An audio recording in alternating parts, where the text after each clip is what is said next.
Natural hair colour కోసం చూస్తున్నారా? అయితే Anoos henna and black expert వాడండి. Welcome to Suman TV. ప్రేక్షకులందరికీ ఉగాది శుభాకాంక్షలు. ఉగాది పండుగ రోజు పొద్దున్నే తలంట్లు పోసుకోవటము, పిల్లలకి తలంట్లు వేయటము, ఇల్లు వాకిళ్ళు అని అలంకరించుకోవటము, మామిడి మండలు వేప మండలు కట్టుకోవటం బోళ్ళంత పని ఉంటుంది. ఉగాది పచ్చడి కూడా టైం టేకింగ్ కదా. అయితే కొంచెం సింపుల్గా చకచక ప్రసాదాలు, నైవేద్యాలు, తర్వాత మన భోజనానికి సరిపడా పదార్థాలు చేసుకోవటం. ఒక 4 ఐటమ్స్, 3 రైస్ ఐటమ్స్, ఒక ఫ్రై ఐటమ్.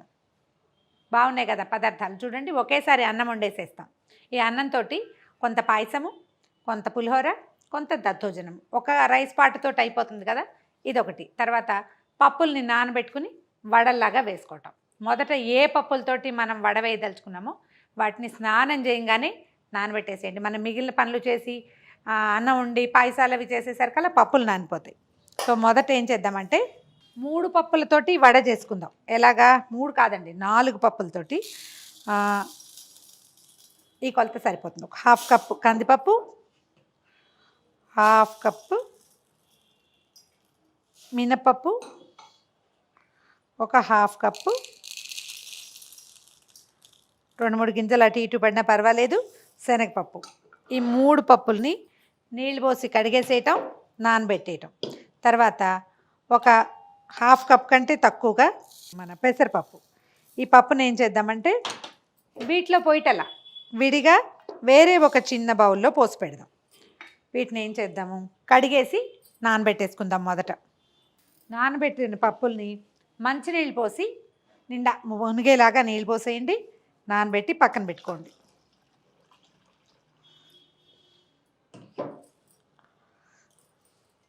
ఒకటి పెసరపప్పు, 3 పప్పులు అంటే మొత్తం 4 పప్పుల్ని పెసరపప్పు మాత్రం విడిగా పెట్టాం, నానబెట్టి పక్కన పెట్టండి.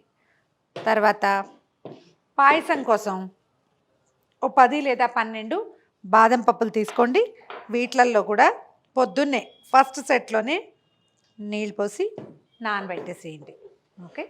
ఇప్పుడు ఏం చేద్దామంటే 2 గ్లాసుల బియ్యాన్ని కడిగేసాను, 2 పెద్ద గ్లాసులు రైస్. మన ఇంట్లో ఉన్న అవసరాన్ని బట్టి సుమారుగా ఒక భార్యాభర్త 2 చిన్నపిల్లలు ఉంటే ఇది సరిపోతుంది.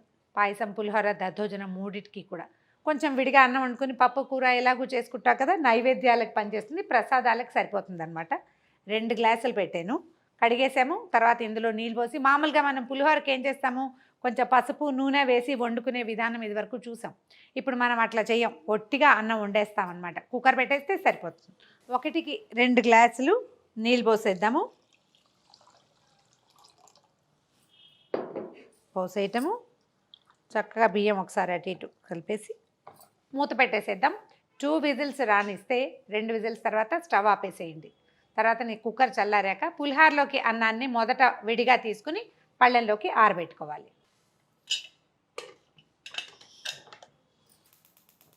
స్టవ్ హై ఫ్లేమ్లో ఉంచండి. 2 విజిల్స్ వచ్చాక వెయిట్ పెట్టలేదు, ఇప్పుడు కొంచెం వేడెక్కాక విజిల్ పెడదాం. లేకపోతే ముందే విజిల్ పెడితే కనుక ఇదంతా కారిపోయినట్టు అయిపోతుంది కదా. స్టీమ్ వచ్చినాక పెడదాం. 2 విజిల్స్ వచ్చాక స్టవ్ ఆపేసేయండి. చల్లారాక దీంట్లోకి ఏం చేయాలో చూద్దాం. వెయిట్ పెట్టేద్దాము. 2 విజిల్స్ రానిస్తే సరిపోతుంది. కుక్కర్ చల్లగా అయిపోయింది. ఇప్పుడు ఏం చేద్దామంటే దాన్ని పక్కన పెట్టి పై అన్నం ఒక హాఫ్ సగానికి, అంటే ఈ కుక్కర్లో సగం, మనం 2 గ్లాసులు కదా వండాం, సగం కంటే ఎక్కువ విడిగా ఒక పళ్ళెంలో, తాంబూలంలో మీ అలవాటు ప్రకారం పెద్ద దాంట్లో చల్లారడానికి తీసి పక్కన పెట్టేది. హాఫ్ కుక్కర్ తీసేసా. దీన్ని ఫ్రెష్ కరివేపాకు ఒకసారి కడిగేసి నలిపి అన్నంలో వేసేయండి. ఈ కరివేపాకు వేసిన వాసన మహా బాగుంటుంది. దాన్ని కొంచెం లోపలికి పోనిచ్చేలాగా చేసి ఆరిపోనిస్తే దీంతో మనం మామిడికాయ పులిహోర చేసేసుకుందాం. దీన్ని చల్లారనిద్దాం. ఇప్పుడు ఏం చేద్దామంటే ఒక పెద్ద గిన్నె పెట్టుకోండి.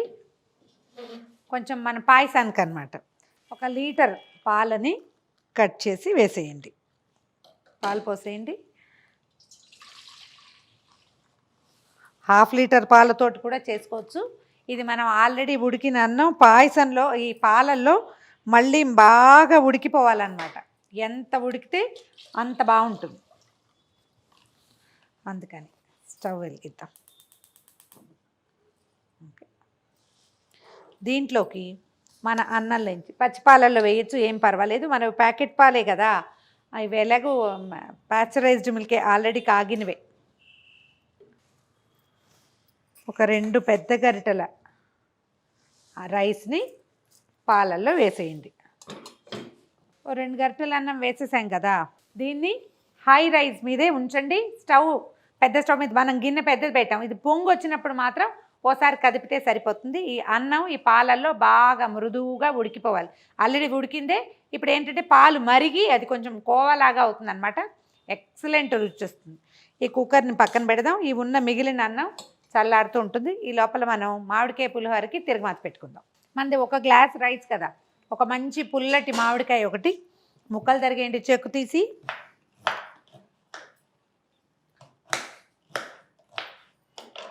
యాక్చువల్గా ఈ మామిడికాయ నేను కోరి పులిహోర చేసే అలవాటు ఉంది నాకు. అయితే ఇది నా ఫ్రెండ్ వసంతలక్ష్మి గారు నాకు యూట్యూబ్ ఇచ్చిన ద బెస్ట్ ఫ్రెండ్స్లో ఆవిడ కూడా ఒకరు. ఆవిడ రెసిపీ అనమాట. తను ఇట్లా గ్రైండ్ చేస్తారు, చేసి చూశాను, నాకు బాగుంది అనిపించింది. సో అది మీకు కూడా చెప్పేద్దామని చెప్తున్నాను అనమాట. పుల్ల మామిడికాయ కాస్త చిన్న ముక్కలు చేస్తే ఈజీగా నలిగిపోతుంది. మామిడికాయ ముక్కలతో పాటుగా ఒక 3-4 పచ్చిమిర్చి, ఇందులో మనం వేసే కారం అన్నమాట ఇది. ఓ 4 పచ్చిమిరపకాయలు, ఓ 2 ఎండుమిర్చి ఇందులో వేసేద్దాం. తర్వాత దీంతో పాటు కొంచెం కొత్తిమీర వేద్దాం. మనం పులిహోరలో ఎప్పుడు కొత్తిమీర వేయం, ఇది వేసి చూడండి, భలే ఎక్సలెంట్గా ఉంటుంది. దీన్ని పక్కన పెట్టండి. మనం తాలింపు పెట్టేశాక దీన్ని గ్రైండ్ చేసుకుందాం. ఇది రెడీ. పులిహోర తాలింపు పెట్టేసుకుందాం. మొదట ఒక మూకుడు పెట్టుకోండి, దాంట్లోకి సరిపడా నూనె వేయండి. ఒక 2 స్పూన్ల ఆయిల్ వేస్తే చాలు. మనం చింతపండు పులిహోరకి నూనె ఎక్కువ వాడుకుంటాం కదా, ఈ మామిడికాయ పులిహోరకి అంత ఎక్కువ ఏం అవసరం లేదు. కొంచెం తిరగమాత సరిపడా వేస్తే సరిపోతుంది. నూనె వేడెక్కనివ్వండి. దీనికి మెంతులు, ఆవాలు, మినపప్పు, మన శనగపప్పు, పల్లీలు, జీడిపప్పులు, కరివేపాకు, పచ్చిమిర్చి, మామూలు జనరల్గా ఏం వేసుకుంటాం పులిహోర తిరగమాతకి అదే తాలింపు. మన ఛాయిస్ని బట్టి కొంచెం ఎక్కువ తక్కువ.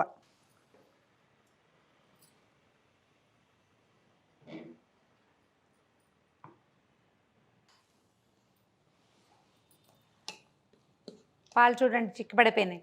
అన్నం చక్కగా అంటే బాగా ఉడికినట్టుగా కనపడుతుంది.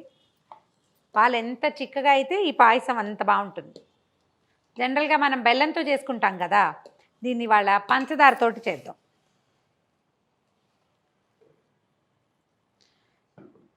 ఒక 10-12 మెంతి గింజలు మాత్రమే వేసాను, అంతకంటే అక్కర్లేదు. మామూలు జనరల్ పులిహోరకి వేసినంత అక్కర్లేదు. ఓకే, మెంతులు వేగిపోయినాయి, వేగిన వాసన బాగుంటుంది. పల్లీలు, తర్వాత శనగపప్పు 1 స్పూను, 1 స్పూను మినపప్పు, 1/3 స్పూను ఆవాలు,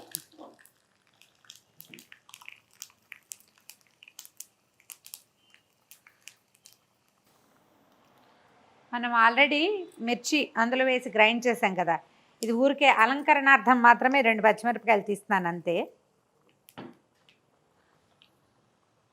పోపు దాదాపుగా వేగుతుండగా కొంచెం జీడిపప్పు వేద్దాం. ముందే జీడిపప్పు వేస్తే ఇది రంగు బాగా మారిపోతుంది తొందరగా. ఓకే, 2 ఎండుమిర్చి, ఓ 2 పచ్చిమిరపకాయలు, ఒక చిటికెడు ఇంగువ. మీకు ఇంగువ అలవాటు లేకపోతే వాడిపోకండి, కానీ పులిహోరలోకి ఇంగువ లేకపోతే అందం రాదు, అంటే ఆ వాసనకి అందం రాదనమాట. కరివేపాకు వేద్దాం కొంచెము. తర్వాత మనం అన్నంలో పసుపు వేసుకోలేదు కదా, అది ఇప్పుడు నూనెలో వేస్తే పర్ఫెక్ట్గా రంగు అంటుతుంది, అన్నానికి సరిపోతుంది అన్నమాట.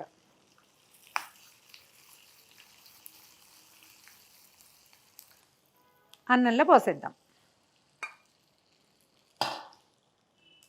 ఈ తాలింపును కూడా ఒకసారి గ్రైండ్ చేసుకోవచ్చు కొద్దిగా, అట్లా మన అలవాటుని బట్టి వేస్తే ఏంటంటే కొంచెం బాగా కటకట్లాడుతూ వస్తుందన్నమాట.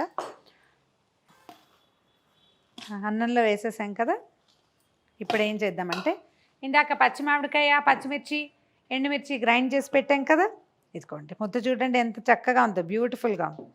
ఇప్పుడు ఏం చేద్దామంటే దీంట్లో ఉప్పు వేసి కలిపేసేద్దాం. మనకి అన్నానికి సరిపడా ఉప్పు ఇందులోనే వేసేసుకోవాలి.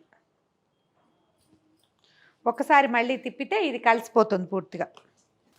ఇప్పుడు ఈ ముద్దని ఇందులో కలిపేద్దాం. ఇదేంటంటే ఆటే శుద్ధగా కాకుండా కొంచెం కసగా చేస్తే బాగుంటుంది. మన మిక్సీ జార్ స్పీడ్ ఎక్కువ అనుకోండి, రాయమని తిరిగేస్తుంది.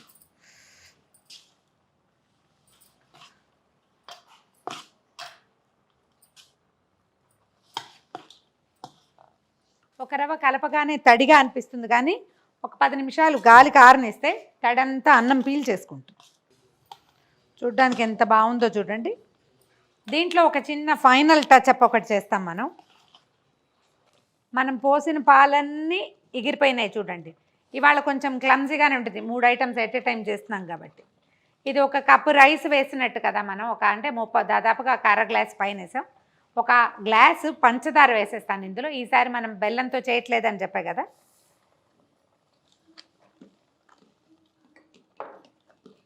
షుగర్ ఎగిరేదాకా దీన్ని వదిలిపెడదాం స్టవ్ మీద. సిమ్లో మాత్రం పెట్టండి, వీలైతే స్టవ్ మార్చేసుకుందాము.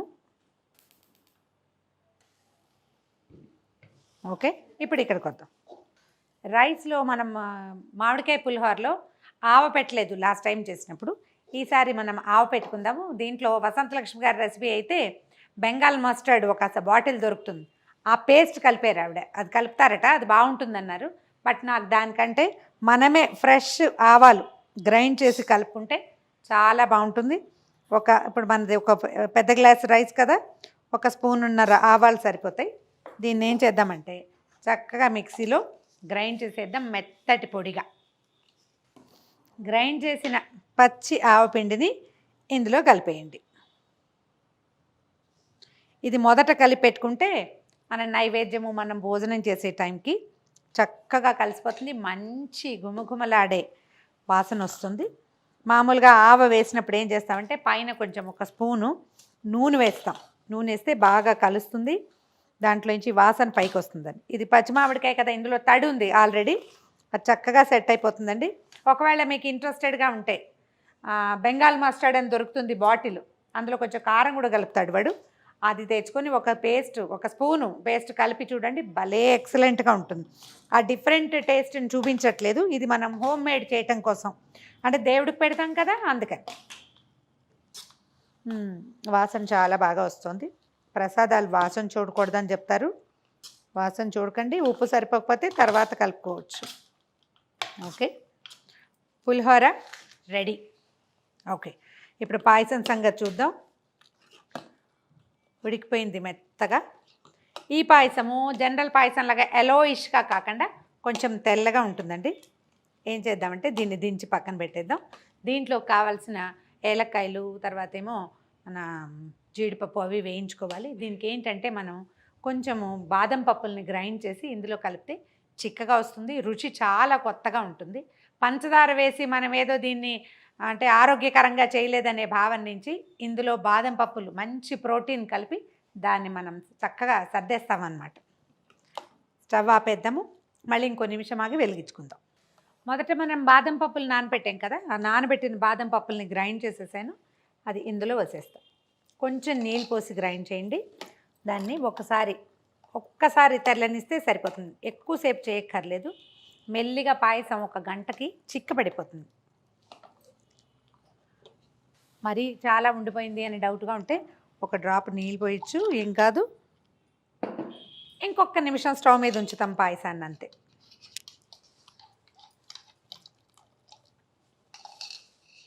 ఇందులో కొబ్బరి కూడా వేసుకోవచ్చండి, మనది చాయిస్.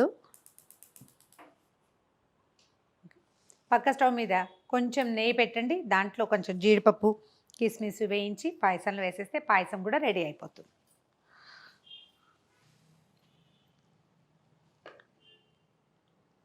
జీడిపప్పులు వేసేద్దాం కాసిని, తర్వాత కాసిని కిస్మిస్లు కూడా.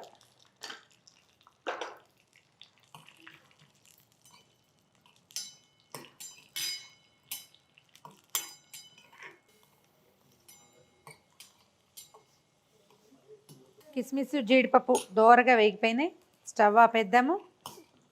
వీటిని పాయసంలో వేసిద్దాం.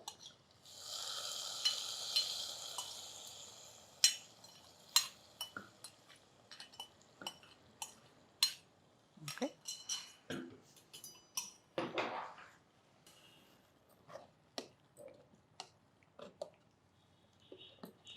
ఇప్పుడు పాయసం స్టవ్ ఆపేసేయటం.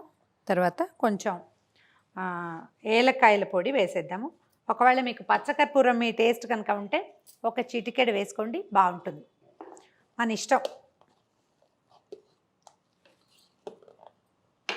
పాయసాన్ని స్టవ్ మించి దించి పక్కన పెట్టేద్దాం.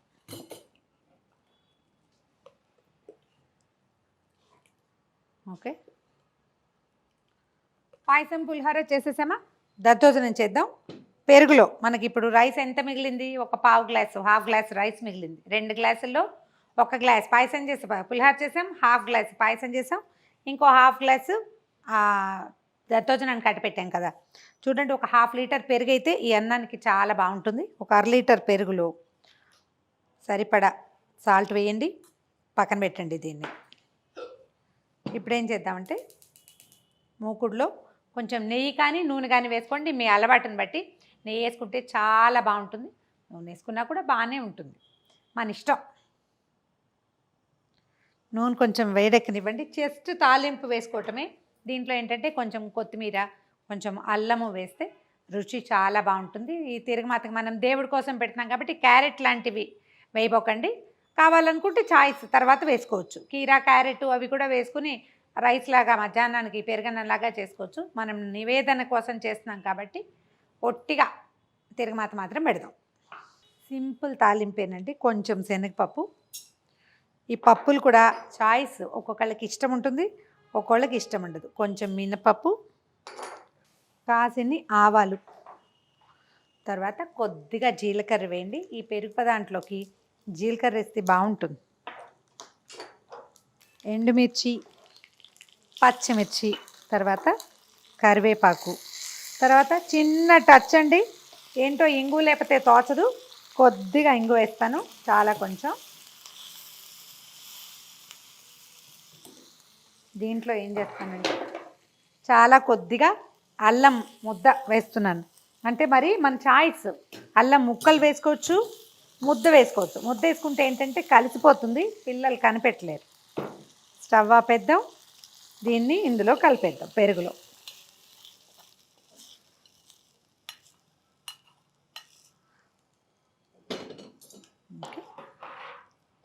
తాలింపుని పెరుగులో చక్కగా కలిపేసి ఈ తాలింపు వేసుకున్నటువంటి పెరుగుకి ఎంత అన్నం సరిపోతుందో అంత అన్నమే కలుపుకోండి. ఎక్స్ట్రా మిగిలితే పక్కన పెట్టండి. కొంచెం కొత్తిమీర వేసుకుందాము. అన్నం కలిపేసేద్దాము.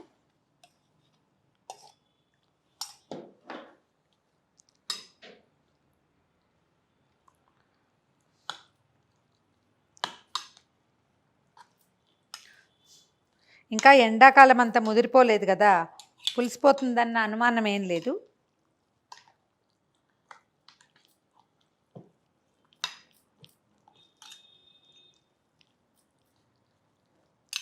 చక్కగా కలిపేయండి, ఇది కూడా పట్టేస్తుంది.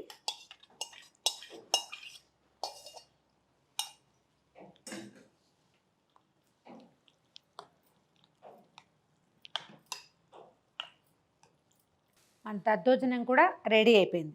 దీని తర్వాత మనం ఏం చేసాం, 3 రకాల పప్పులు కలిపి పెసరపప్పు విడిగా నానబెట్టాం కదా, వీటిని గ్రైండ్ చేసి వడలు చేసేసుకుందాం. 4వ పదార్థం కూడా తయారైపోతుంది.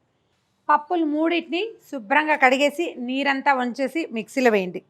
దీనికి ఏం చేద్దామంటే 1 స్పూను జీలకర్ర, తర్వాత ఒక 2 ఇంచీల అల్లము, తర్వాత ఒక 1/2 డజను పచ్చిమిర్చి వేసేసి సరిపడా ఉప్పేసి గ్రైండ్ చేసేద్దాం. గట్టిగా చేయండి, వడపిండిలాగా. అంటే మిక్సీలో వేస్తే సరిపోతుంది, కొంచెం బరకగా కూడా ఉంచక్కర్లా. మనం పెసరపప్పు విడిగా నానబెట్టాం కదా, ఈ పప్పుని పిండిలో కలిపి వేసుకుంటాం. అప్పుడు ఇవి బాగా వేగి క్రిస్ప్గా అవుతాయి అన్నమాట. పెసరపప్పుని విడిగా పెట్టుకుంటే చాలా బాగుంటుంది. గ్రైండ్ చేసేద్దాం. స్టవ్ మీద నూనె పెట్టుకుందాము. తర్వాత ఇదిగో గ్రైండ్ చేసిన పప్పుని కొత్తిమీర వేసాను చూడండి. ఇంక ఇందులో మనం ఉల్లిపాయలు వేసుకోం, పండగ రోజు కదా. చాయిస్ అయితే వేసుకోవచ్చు, కానీ ఈ పండగ రోజు వేయం కాబట్టి ఉల్లిపాయలు వేయటం లేదు. పుదీనా వేసుకోవచ్చు, వాసన బాగుంటుంది, లేదా ప్లెంటీ ఆఫ్ కొత్తిమీర వేసుకోవచ్చు, మన చాయిస్. ఒకసారి మొత్తం కలిపేయండి. దీన్ని ఏంటంటే కొంచెం తడి చేసుకుని బాగా కదిపితే ఇందులో మనం మినపప్పు వేసాం కదా, అది చక్కగా బాగా అంటే ఫులాయించి వస్తుంది అనమాట, ఎక్కువ ఫ్లఫీగా అవుతుంది. దీంట్లో ఏం చేద్దామంటే మనం నానబెట్టి ఉంచుకున్నాం కదా పెసరపప్పు, అది కలిపేస్తాను. మంచి క్రిస్ప్గా వస్తాయి అప్పుడు. మీరు ఎప్పుడు కూడా ఈ వడపిండిని ఎలా గ్రైండ్ చేసామో అట్లా తట్టి వేయకుండా, దాన్ని పప్పుల పిండి అయితే కనుక దీన్ని ఎంత కదిపితే అంత బాగా బాగా చక్కగా ఉబ్బుతాయి అన్నమాట. గాలి చేరుతుంది కదా పప్పు పిండి లోపల. అట్లా స్టవ్ హైలోనే ఉంది. మొదట మనం గ్రైండ్ చేయం కానీ ఇది శుద్ధలా ఉందా. ఇప్పుడు చూడండి, మనం 10 సార్లు కదిపేసరికి కల్లా పిండి ఎట్లా తేలిగ్గా బులబులాగ్గా అవుతుందన్నమాట. ఇది మనకి చక్కగా పొంగుతాయి. నూనె కాగిపోయింది. ఒక్కసారి చేయి తడి చేసుకుని వీటిని వడల్లాగా తట్టి వేసేద్దాం. గారెలాగా వేయక్కర్లేదు, మామూలు మనం మసాలా వడ వేసుకుంటాం కదా అట్లా. నేను చేత్తో వేసే అలవాటు వేసేసిన, లేకపోతే చిన్న ప్లాస్టిక్ పేపర్ మీద, పాల కవర్ మీద కానీ ఆయిల్ కవర్ మీద కానీ ఇలా చిన్న ఉండ చేయటం, తట్టి వేసేసేయటం. చేత్తో వేయటం నేర్చుకోండి, ఈజీగా ఉంటుంది. వస్తువు కోసం వెతుక్కోవాల్సిన పని కూడా లేదు. ఈ స్టవ్ చిన్నదంటే చిన్న బర్నర్ కదా, హైలో ఉంచవచ్చు. ఒకవేళ మనం పెద్ద బర్నర్ మీద పెడితే కనుక ఒక మీడియం టు హై మధ్యలో మాత్రం పెట్టుకోవాలి. వేసేద్దామన్నీ, ఈ మూకుడు పట్టినన్ని వేసేసేయచ్చు.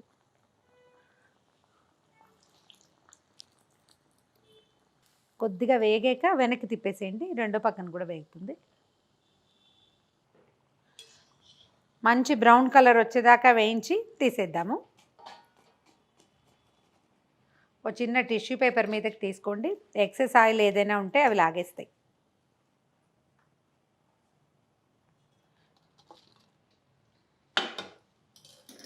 మళ్ళీ ఒకసారి తడిచే చేసుకోవటం. ఈ పిండిని మళ్ళీ ఒకసారి కదపండి, మొత్తం కలిపితే ఏమవుతుందంటే మళ్ళీ చతికిలు పడ్డట్టు అవుతుంది కదా, అది సెటిల్ అవుతుంది అన్నమాట. కొద్దిగా తడిచే చేసుకుని, మీరు ఒకవేళ పల్చగా వెడల్పుగా కావాలంటే కొంచెం బాగా ఒత్తాలి అంతే, ఎక్కువ వెడల్పుగా ఒత్తుకోవాలన్నమాట. అట్లా